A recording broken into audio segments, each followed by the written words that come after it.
ভারতবর্ষের তো বটেই, পশ্চিমবঙ্গের যে রাজনৈতিক প্রবাহ চলছে সেটা কোন দিকে যাচ্ছে, কি অবস্থায় আছে সে সম্পর্কে আমরা দীর্ঘদিনের এই যে বরিষ্ঠ মানুষটি রাজনৈতিকভাবে, বিশেষ করে রাজনৈতিক আন্দোলনের সঙ্গে, বামপন্থী রাজনৈতিক আন্দোলনের সঙ্গে তিনি সক্রিয়, সেই মানুষটিকে থেকে আমরা জেনে নেব বর্তমান পরিস্থিতিতে ভারতবর্ষ এবং পশ্চিমবঙ্গের যে কি অবস্থা, তার কি ধারণা, কি ভাবনা।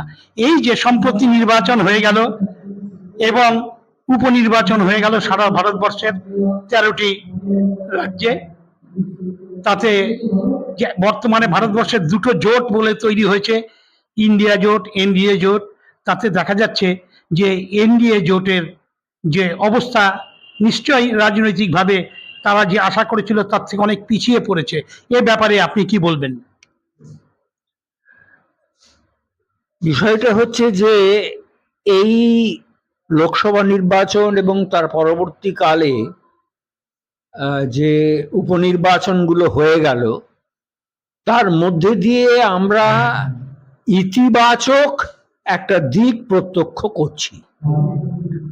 সেই ইতিবাচক দিক অর্থাৎ ধর্মকে ভিত্তি করে নির্বাচন অবতীর্ণ হওয়া, তার সঙ্গে সঙ্গে যে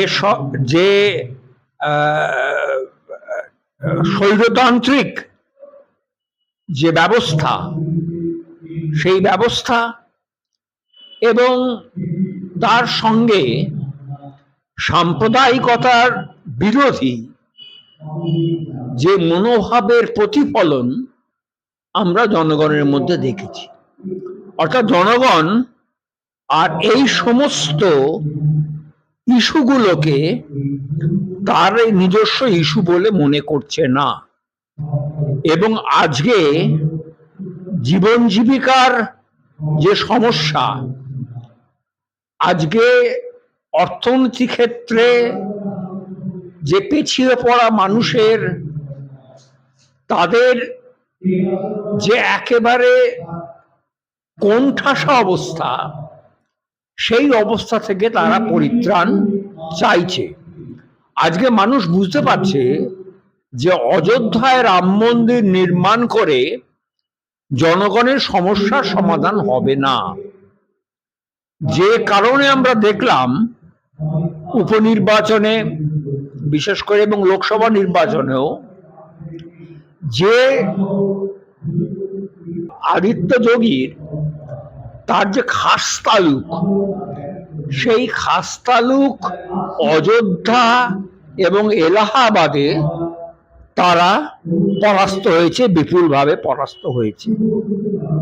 এবং তার সঙ্গে সঙ্গে আমরা যদি উত্তরাখণ্ডের বিভিন্ন নির্বাচনের ফলগুলো প্রত্যক্ষ করি, হিমাচল প্রদেশের আমরা ফল প্রত্যক্ষ করি, তাহলে দেখব যে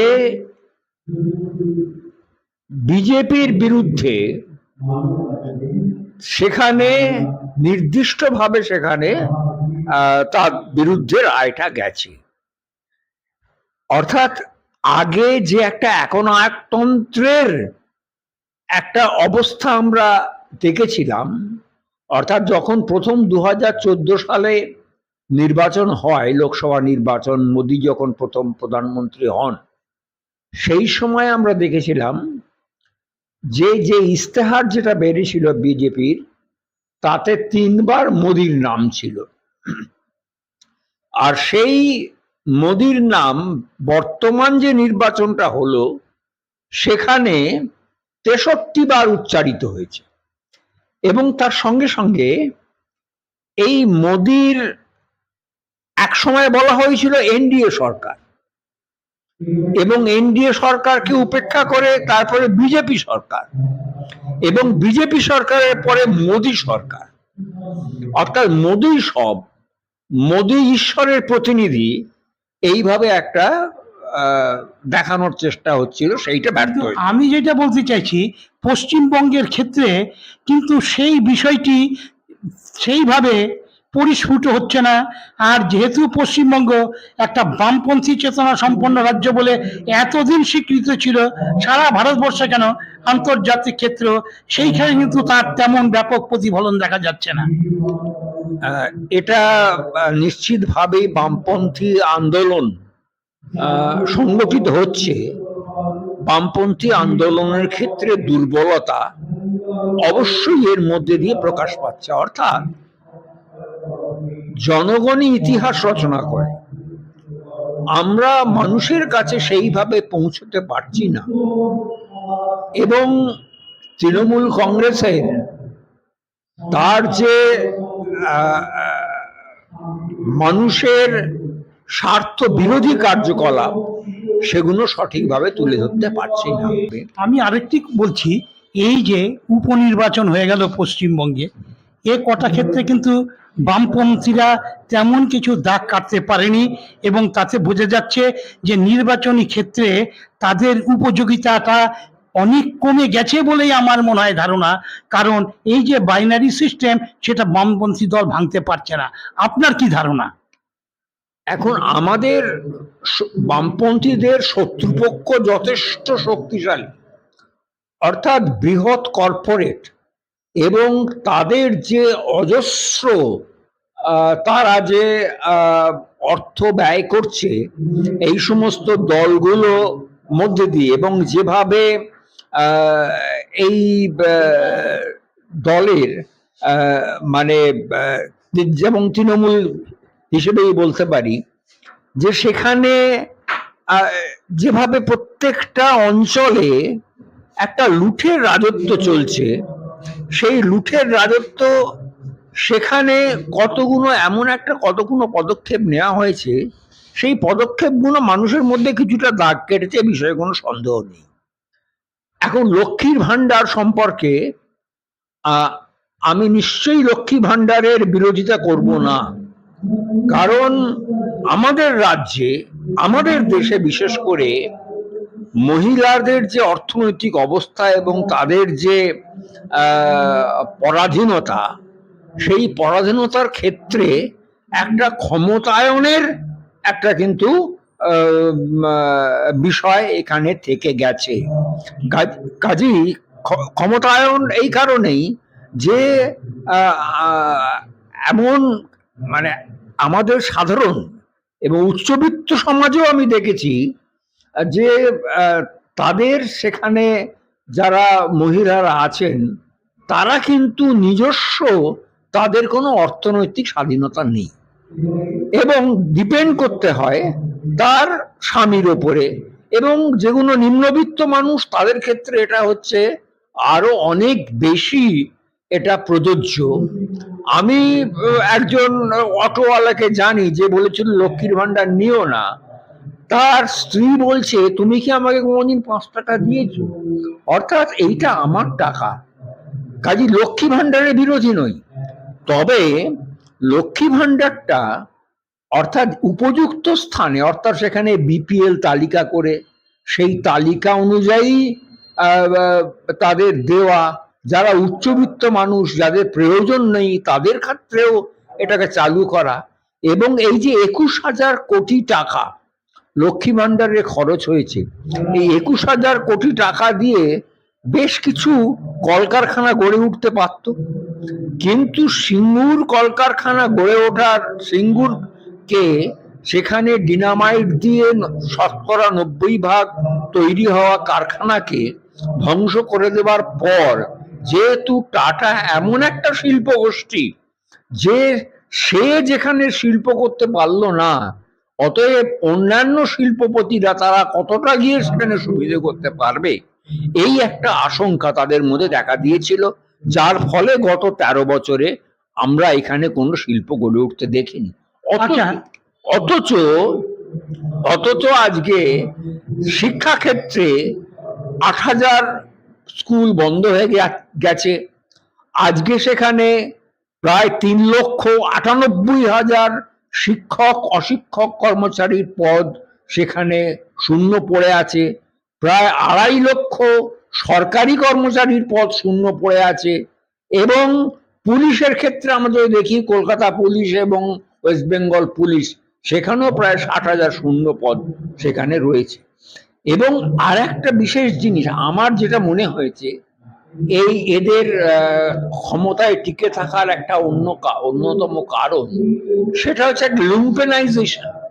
অর্থাৎ বিভিন্ন জায়গায় বিভিন্ন এলাকায় একটা লুম্পেন বাহিনী তৈরি করেছে, এবং তারা সস্তায় কিছু বিভিন্ন কন্ট্রাক্টরের আন্ডারে তাদের পাইয়ে দিয়ে কিছু অর্থ, কাঁচা টাকা তাদেরকে পাইয়ে দিয়ে, এবং সেখানে কিছু নেশার ব্যবস্থা করে দিয়ে তারাও মনে করছে, এবং যারা মানে এই সমস্ত গুন্ডা বাহিনী যাদেরকে দিয়ে এই সমস্ত নির্বাচন পরিচালনা করে, তারা মনে করছে যে এই সরকার যদি যায়, আমাদের কিন্তু একটা সমূহ বিপদের সম্ভাবনা, আমরা কিন্তু ভবিষ্যতে আর মানে এই যে যেভাবে চলছি সেভাবে চলতে পারবো না।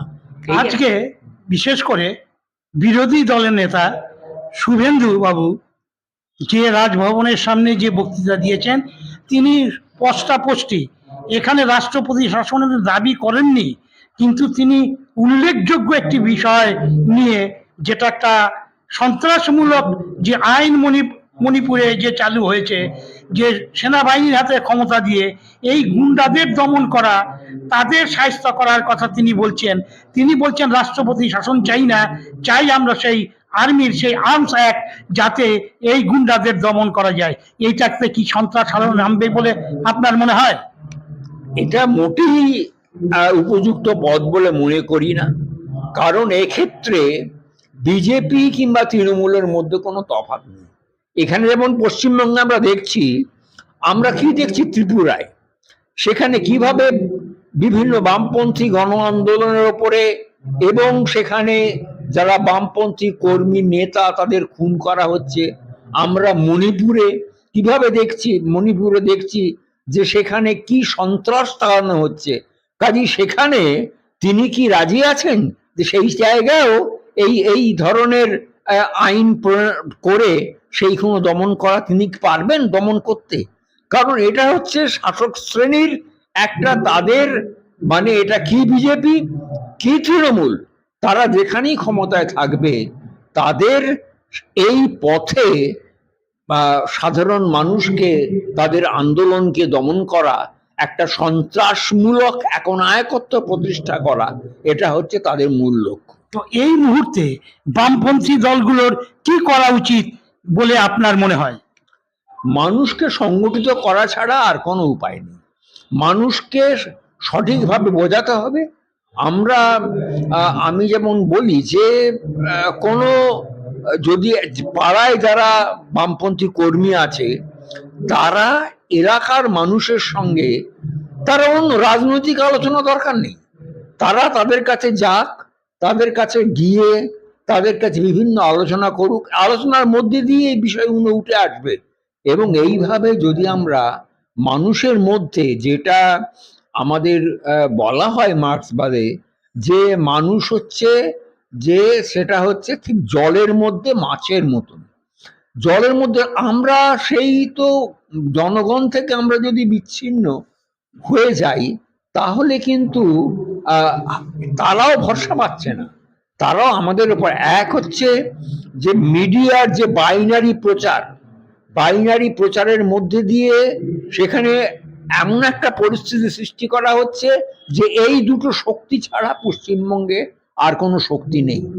সুতরাং আজকে সাধারণ মানুষ মনে করছে যে যদি আমরা বামপন্থীদের ভোট দিই, তাহলে সেটা, কারণ বিজেপি বিরোধী, এবারে যে লোকসভার ভোটটা হয়েছে সেটা তৃণমূলের পক্ষে নয়, সেটা হচ্ছে বিজেপি বিরোধী ভোট।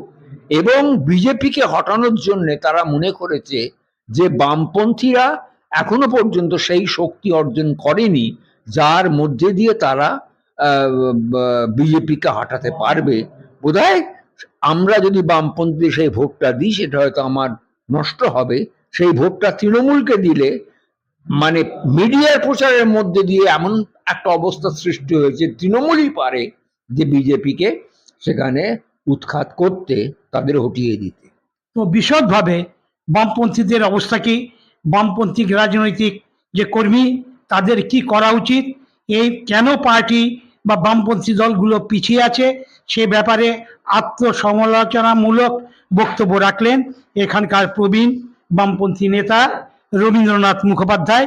আপনারা দেখতে থাকুন নিউজ হোয়াট অ্যাবাউট, লাইক করুন, শেয়ার করুন।